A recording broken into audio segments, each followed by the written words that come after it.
ప్రభువా, నా దేవా, నా ఎడల నీవు చూపిన కృప అధికమైనది. పాతాళపు అగాధము నుండి నా ప్రాణమును తప్పించి అన్నావు. 86వ కీర్తనల గ్రంథము 13వ చరణం. ప్రియులరా, కీర్తనకారుడైన దావీదు గారు ఎన్నో సమస్యల గుండా వెళ్ళినప్పుడు ఈ కీర్తనలు వ్రాశారు. ఆయన అంటున్నారు, నీవు నా ఎడల చూపిన కృప అధికమైనది. అవును, ఒక్కసారి ఇంతవరకు మీరు అధిగమించిన సమస్యలను జ్ఞాపకం చేసుకోండి. ఏ విధంగా ఆయన కృప మన పైన ఉందో తెలుస్తుంది.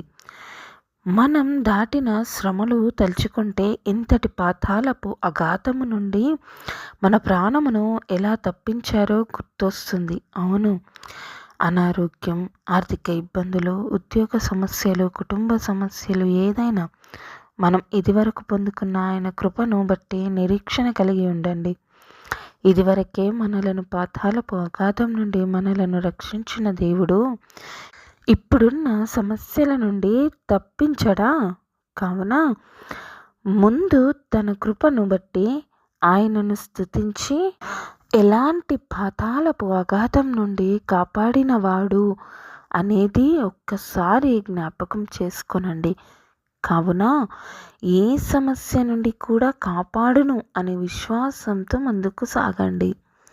ఈ ఉదయకాల సమయం ప్రతి ఒక్కరూ ఆయన ఇదివరకు చేసిన ఆయన మేలులను బట్టి, ఆయన ఇదివరకు చూపిన కృపను బట్టి, ఆయన తప్పించిన పాతాళపు అగాధమును బట్టి ఒక్కసారి మనము ఆయనను జ్ఞాపకం చేసుకొని, ఇప్పుడున్న సమస్య నుండి కూడా ఆయన మనలను రక్షించును అనే విశ్వాసంతో ముందుకు సాగాలి అని ఆయనను ప్రార్థిస్తున్నాను.